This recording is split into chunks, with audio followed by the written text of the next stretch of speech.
In Tunisia, David Bramwell. Thank you, Stu. Good. It's lovely to be back here. This is my fourth time at the Bramwell Bar. And this talk is called In Search of the Biggest Tongue in Tunisia, and is a celebration of Kliban. And the catalyst for this talk was being in London about 8 years ago. I can't remember where I was, but I passed the Cartoon Museum, which I didn't know existed, and excitedly went inside to see the shelves brimming with books. They have a library in there, as well as just a regular shop selling thousands of different books, but all on the theme of cartoons and cartoonists. And this for me was something of a holy grail, because for most of my life I've been in search of the biggest tongue in Tunisia. So I went up to the person at the counter and I said, "Do you have this book? Do you have a copy of In Search of the Biggest Tongue in Tunisia?" And he said, "What? I've never heard of that." I said, it's by Kliban, the American cartoonist." And he said, "I've never heard of him either." I said, "Well, he's one of the great pioneers of cartooning of the 1970s and 80s. His work is monumental, it's fantastic. And he built a multi-million-dollar empire out of his cat cartoons." And the guy said, I've still never heard of him, but we've got lots of Garfield if you want to buy some Garfield." And I thought, fuck it, I'm going to have to do a talk, aren't I? So, in 1976, as I said, Kliban published this book, Cat, and it was a phenomenal success. Maybe his cats are familiar to you. They can still be found on merchandise, which sells incredibly well, calendars and mugs and tea towels, etc., etc. Kliban never needed to work again after publishing this extraordinary booklet of illustrations. But and his cats were not overly sentimental. His cats were not. His cat illustrations were not full of kind of the cliches that we might associate with things like Garfield nowadays. His were quite weird, quite surreal, quite absurd at times. This is just a typical one that I scanned. And I own a cat, like Maureen. I'm a cat fan. I've got a cat called Fez, who looks a bit like Kliban's cartoons. Here she is, saying "trout, trout." And we all love cats. 50 million views on YouTube for I Are Cute Kitten. But this talk is not about cats. It's not about Kliban's best-selling cat book. It's about all his other work. It's about the weird and the wonderful stuff that he did after Cat, that I think is a work of genius and is overlooked and forgotten. And I want to encourage you all to go home tonight and maybe buy some copies of Kliban's work. And to tell the story about how I got to be such a fan, we need to go back to the 1980s. And back to Doncaster, because I grew up in Doncaster. I was actually born in Scunthorpe, but my family were aspirational, so we moved to Doncaster. And I grew up in Donny. Now, when I was at school, there were only two types of music that you were allowed to like. One was New Romantic, as long as you were a girl. The girls were allowed to listen to New Romantic. It was frowned upon for the boys to listen to New Romantic, even though I secretly liked it. I listened to rock music with all my friends because that's what the boys did in Doncaster in the early 80s. And even at the age of, say, 14, I could have been considered quite intimidating in my AC/DC t-shirt. That's me on the right, incidentally.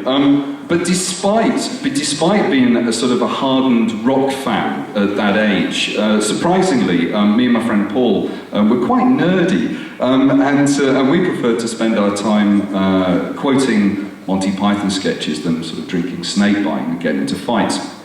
Now, this is true, right? Doncaster has a population larger than Brighton. Doncaster's population is just about 400,000 now. But in the 80s, 90s, and noughties until 2004, Doncaster didn't have a single bookshop. Not one bookshop. I got my books from the library, and I also borrowed them from the school book cupboard. That was the most subversive thing that I did as a teenager, was steal books from the school I was in, because that's where the good stuff was, all the books that were no longer on the curriculum, books like Catcher in the Rye and Catch-22 and that kind of thing. So I got into reading that way. We had to go to Wakefield, which is about a third of the size of Doncaster, to buy books, because there was a bookshop. Someone had found out there was a bookshop in Wakefield, so an exciting day out for us was to go to Wakefield and to go to the bookshop. And Wakefield looked a bit like this back in the 80s. And it was in Wakefield's bookshop that we came across, Paul and I was there with my friend Paul, probably in our AC/DC t-shirts, and we came across this cartoon book, Two Guys Fooling Around with the Moon, and we quite liked the kind of the silliness of the title and the illustration by somebody called Kliban. And we opened it up, and this is the first illustration. So he'd chosen to put this as the first picture. I've got no idea then what that is meant to be, and no idea now. So we turned to the next page. Flimsy dog model. And we quite liked the sort of the smug expression of father and son in that picture. So it encouraged us to keep turning. The next picture that comes is continuous eye person. Sort of disturbing, but liked it. I love absurdism of Monty Python. Was tickled by that. And then we struck gold. This was the one that had the two of us rolling about on the floor in the bookshop. And a purchase was made.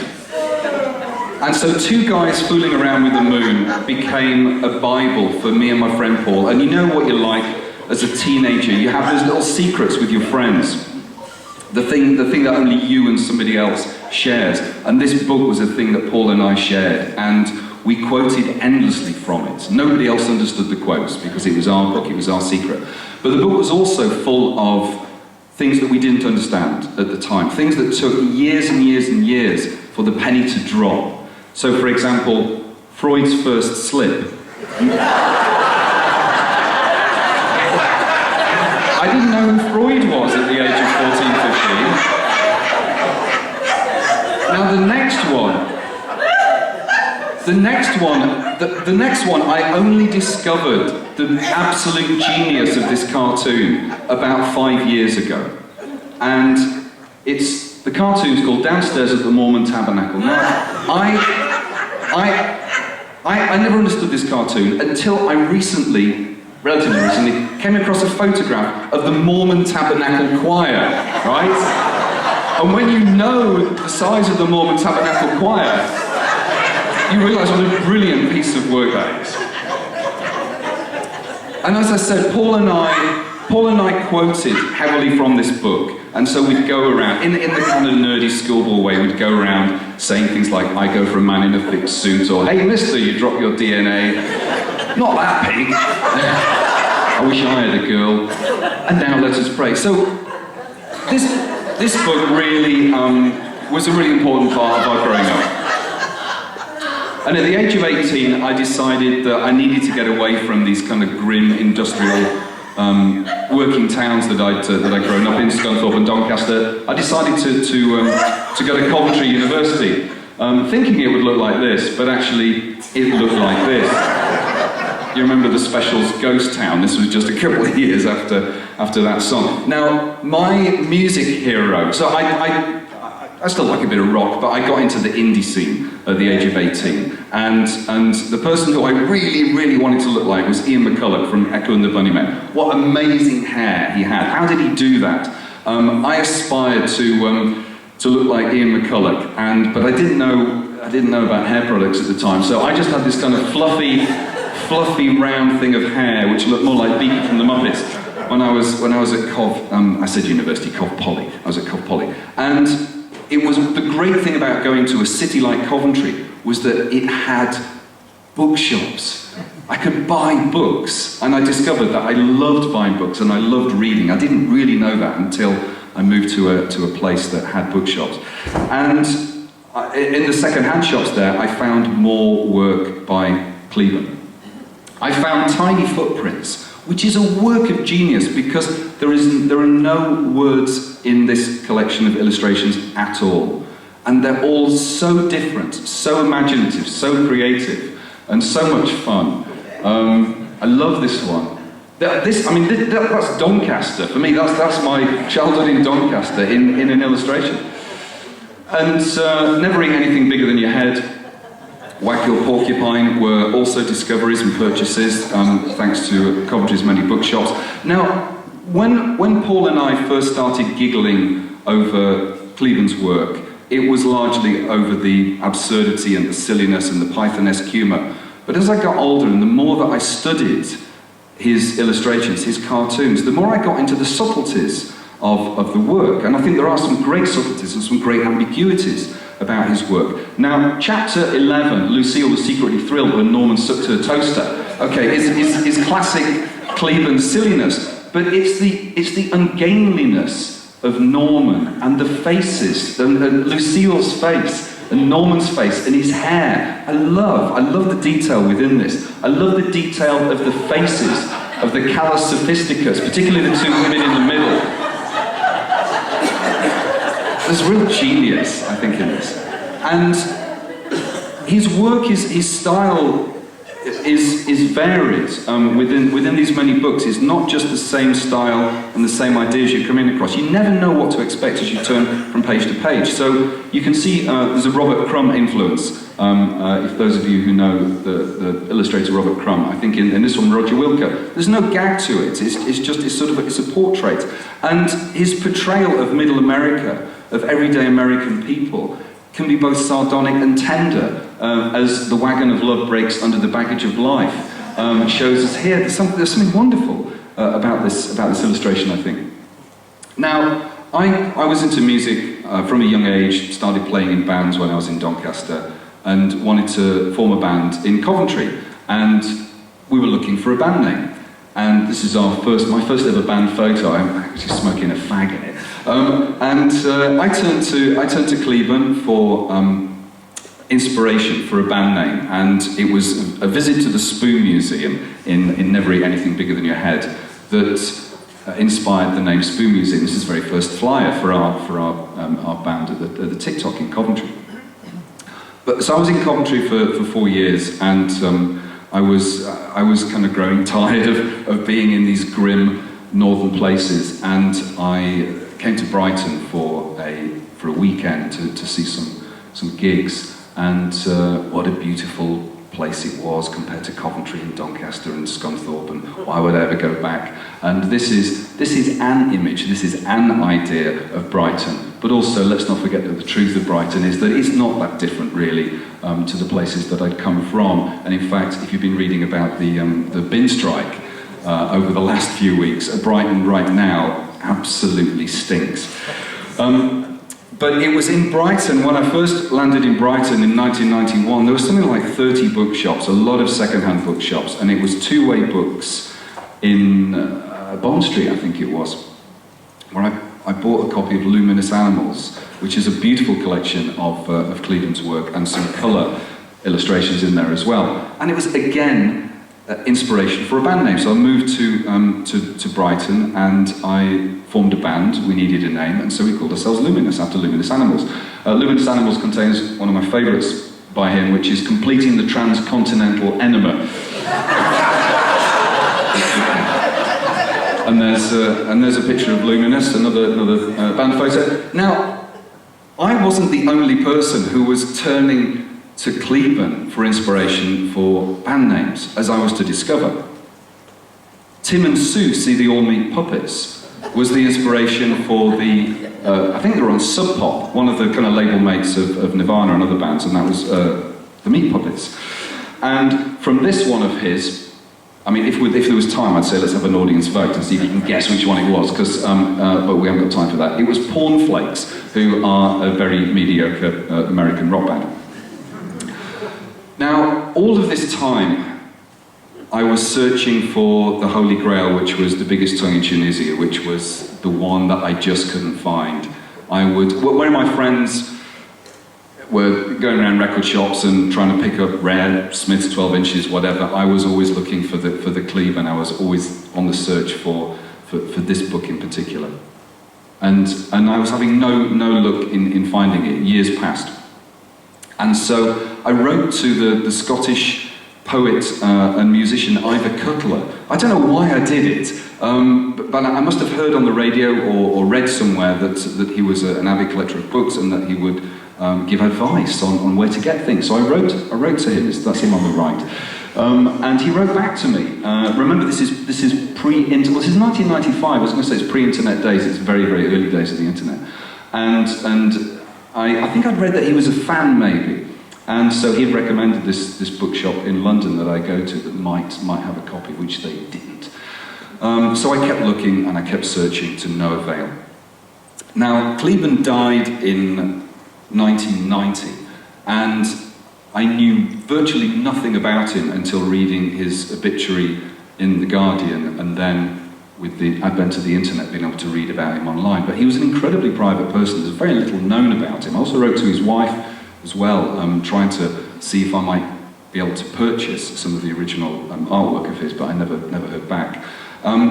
He was such a private man that he told everybody that didn't see him in the flesh, that he was a tall, blonde Scandinavian, when in fact he was dark-haired and he had a moustache, but he just didn't want anyone to be able to recognise him. He even kept his name a closely guarded secret, so it's always B. Kliban, and the B stood for Bernard. But he didn't want anyone to know that, and most people called him Hap. So he was, by all accounts, very generous with up-and-coming cartoonists and illustrators, offering them advice and support in any way that he could. He was rarely photographed. These are the only two photographs I've been able to find of him. He was a San Franciscan art school dropout. He was a beatnik and a hippie. He always wore sandals and jeans. He was, by all accounts, a very nice, very easygoing man, but as I said, very private. He said that in one of the two interviews, I think he only ever did, he said that his happiest moment, his proudest moment was receiving a letter from Michael Palin saying what a big fan he and the Pythons were of Kliban's work. And that's pretty much all I can share with you about him and his life.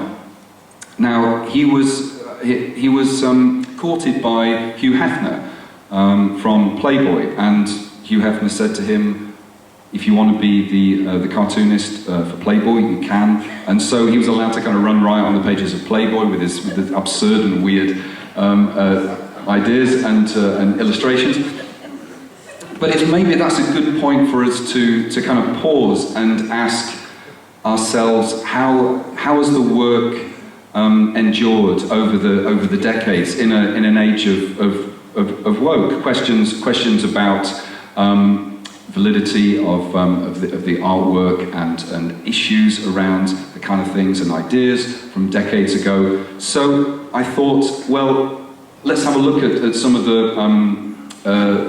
of his representations of the female body and sexuality. And I think it's fair to say, because I know his work intimately, there's a lot of tits, there's a lot of bums, there's a lot of flesh, and there's a degree of objectification of women. There's very much of male gaze going on within his work. Although I do think that, for a man in the 70s to draw an illustration of a female superhero with the practical issue of having to breastfeed if she had a child, I was thinking actually there's something forward-thinking perhaps in that. Perhaps, I don't know.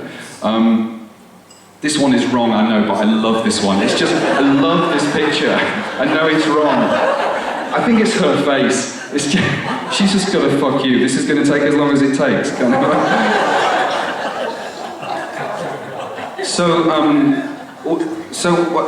Other issues that I sort of delved into in his work. There's very little in terms of race, but one picture that I came across, which I thought was very interesting. Cyril is Pursued by Savages, shows his sentiments around racism. I think there's a slight issue around the caricaturing of a person of colour within this, although it could be argued, I suppose, that everybody, both white and black in the illustration, are kind of caricature faces. They're not realistic portrayals. But at least that shows us which side of the fence he sat on around issues of racism. And on religion and spirituality, well, he imagined God was a woman, so he was progressive in some ways. Now, how much did he influence other cartoonists and illustrators? I think he massively influenced one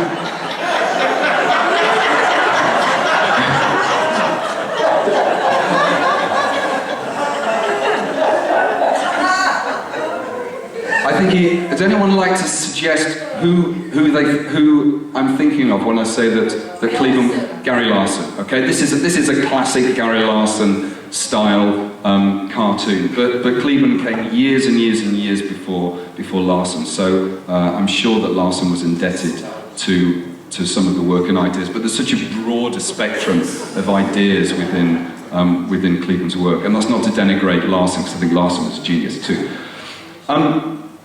He didn't like conventional approaches to cartooning. He didn't like the speech bubble, you know, the couple sat under the palm tree with the speech bubbles. In fact, on the rare occasions when he did use speech bubbles within his work, it was usually to parody the very use of them, or to deconstruct, or to take a postmodernist approach, as he does here in this one.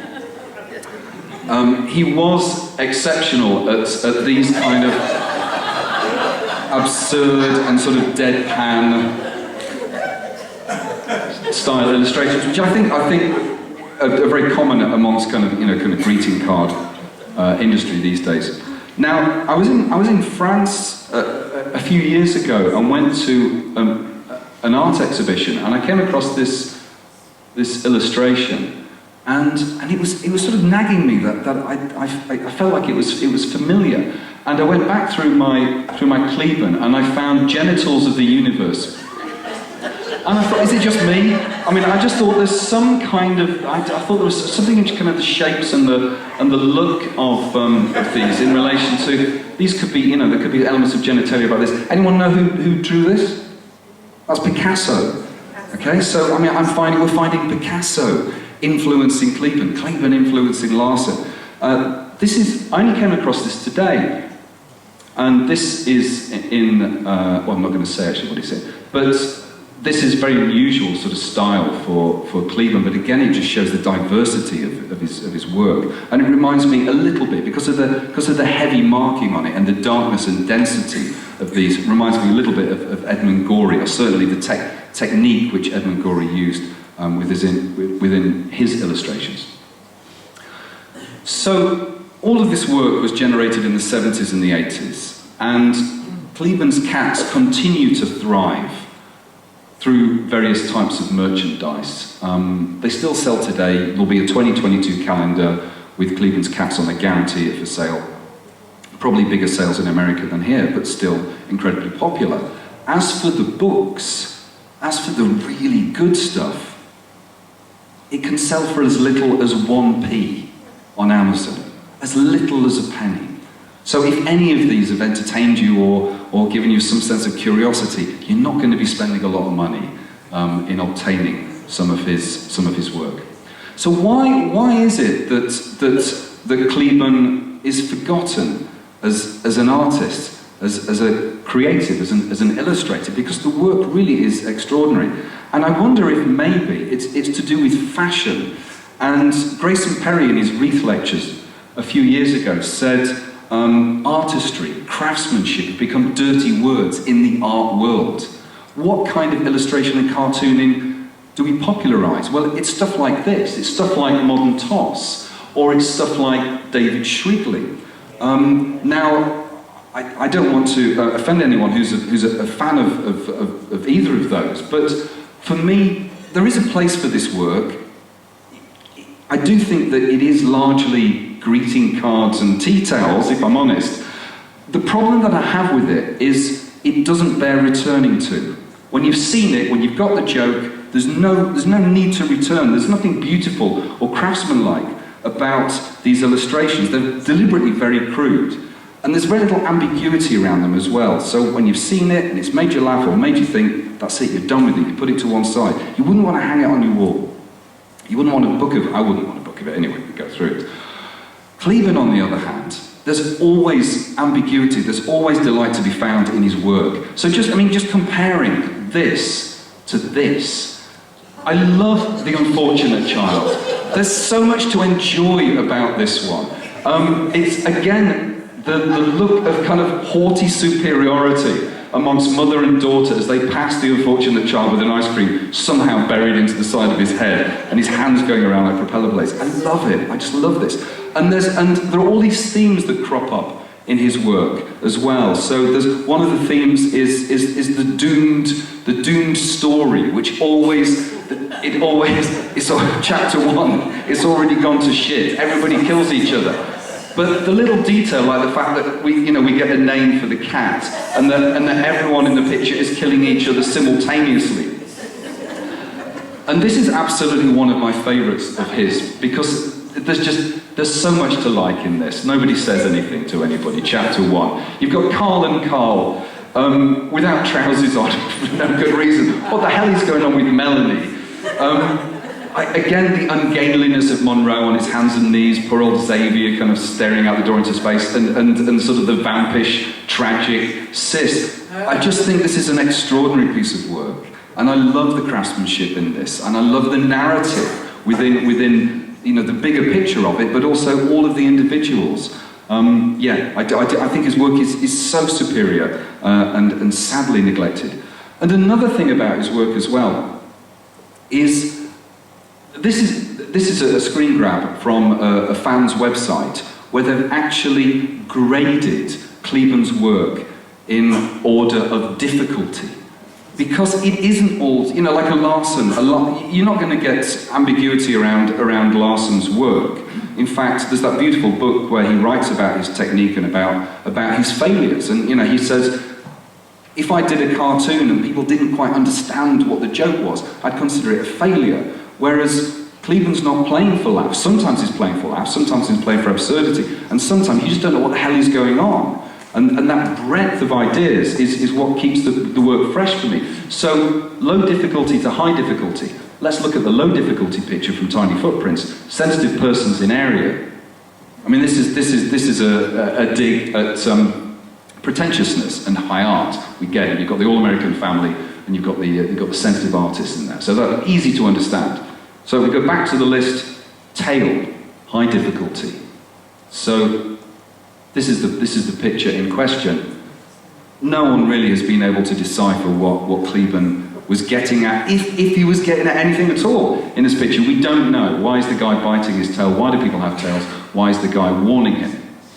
So there's a high level of ambiguity around this. But Kliban's work really does span a whole breadth of subjects and philosophies and the human condition, from fuck this primitive shit, which we all feel like that sometimes. But he anticipated reality TV with Exhibit Your Simpson. This is 1978, He's already clocked, Big Brother.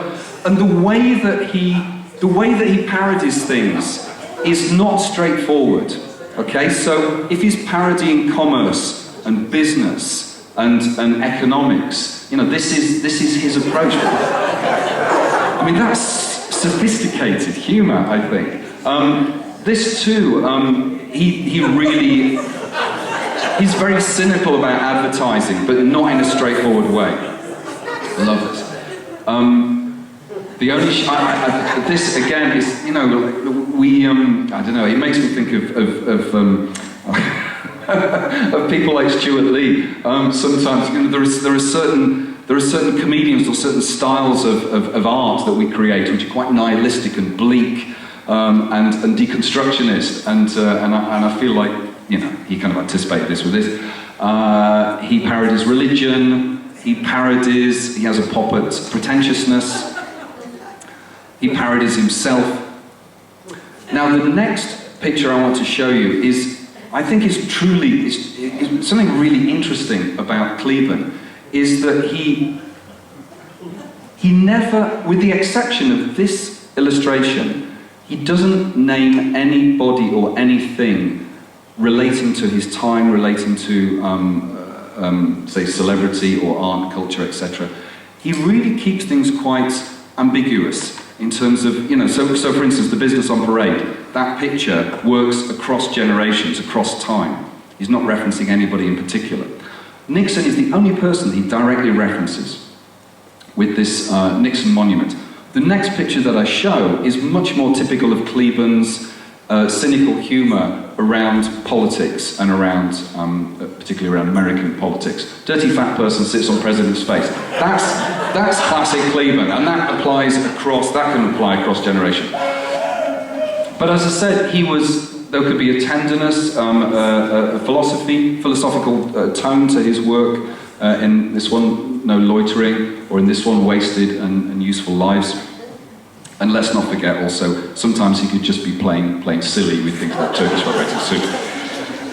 So, coming to the end, did I ever find a copy of The Biggest Tongue in Tunisia? I did. I didn't find it in a bookshop. I didn't find it scratching around in a jumble sale. Yes, I found it on Amazon. And yes, I paid about £60 for it. And it was worth every penny. It was worth every penny for reading by nostril light alone, which is one of the many brilliant illustrations in there. And so I urge you to go out and discover Kliban for yourselves. I brought all the different books that I've talked about tonight, which are down there on the tables. If you want to come and have a flick through, you can, and you can have a look at The Biggest Tongue in Tunisia. Please don't steal it. The others I don't mind so much because they're 10p. No, I do mind. Please don't steal any of them. But just to conclude, for me, Kliban was a rare genius as an artist. I don't think there are many individuals out there who, there's a William Blake line, isn't there? I am a universe inside my head. We are all universes inside our heads, but not many of us have the ability and the genius to articulate that, to demonstrate that creatively or through other means. And those people are rare. And when I think about individuals past and present who have represented this for me, Spike Milligan, I think, is someone who managed to do that because he was so diverse in his poetry and his novels and his humour, of course, and his music. Someone like Lone Taxidermist, I don't know how many people know her work, but someone who I think has got this extraordinary vision, an absurdist and kind of Dadaist element to her work and her ideas.